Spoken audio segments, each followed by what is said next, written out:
2014 నుంచి 2019 వరకు మధ్య అధికారంలో ఉన్న చంద్రబాబు ప్రభుత్వం అలిపిరి సమీపంలో దేవలోకం పేరుతో ఓ భారీ పర్యాటక ప్రాజెక్టును నిర్మించ తలపెట్టిందని, దీనికోసం అప్పట్లో 60 ఎకరాలు కేటాయించిందన్నారు. 2019 తర్వాత అధికారంలోకి వచ్చిన ప్రభుత్వం దీన్ని మార్చివేసిందని, దేవలోకం ప్రాజెక్టుకు కేటాయించింది 60 ఎకరాల్లో 20 ఎకరాలను ముంతాజ్ హోటల్స్ నిర్మాణానికి మంజూరు చేసిందని వివరించారు. ఇప్పుడు ప్రభుత్వం మారిందని, మళ్ళీ ఈ వివాదం తెరమీదికి వచ్చిన నేపథ్యంలో దీన్ని రద్దు చేయాలని తీర్మానించినట్లు బీఆర్ నాయుడు తెలిపారు. ఈ తీర్మానాన్ని టీడీటీ పాలక మండలి సమావేశంలో సైతం ఆమోదించామని ఆయన అన్నారు. ముంతాజ్ హోటల్స్కు కేటాయించిన స్థలం లీజును వెంటనే రద్దు చేయాలని ప్రభుత్వానికి విజ్ఞప్తి చేస్తున్నానని చెప్పారు. ఈ మేరకు తిరుమల తిరుపతి దేవస్థాన పాలక మండలి ఆమోదించిన తీర్మానాన్ని ప్రభుత్వానికి పంపిస్తామని పేర్కొన్నారు. ఆ స్థలాన్ని మళ్లీ తిరుమల తిరుపతి దేవస్థానానికి అప్పగించాలని ప్రభుత్వాన్ని కోరుతున్నామని బీఆర్ నాయుడు స్పష్టం చేశారు.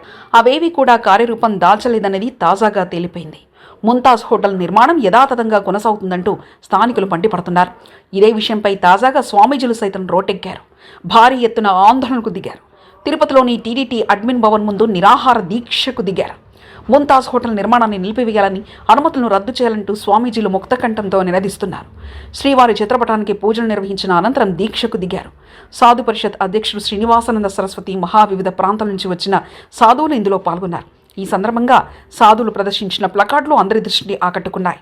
వారాహి డిక్లరేషన్ అంటే 7 కొండలకు గుండు కొట్టడమా పవన్ కళ్యాణ్ గారు? వారాహి డిక్లరేషన్ అంటే కోట్లాది మంది హిందువుల మనోభావాలను దెబ్బతీయడమేనా పవన్ కళ్యాణ్ గారు అంటూ ప్లకార్డులలో రాశారు. అవే నినాదాలుగా వినిపించారు.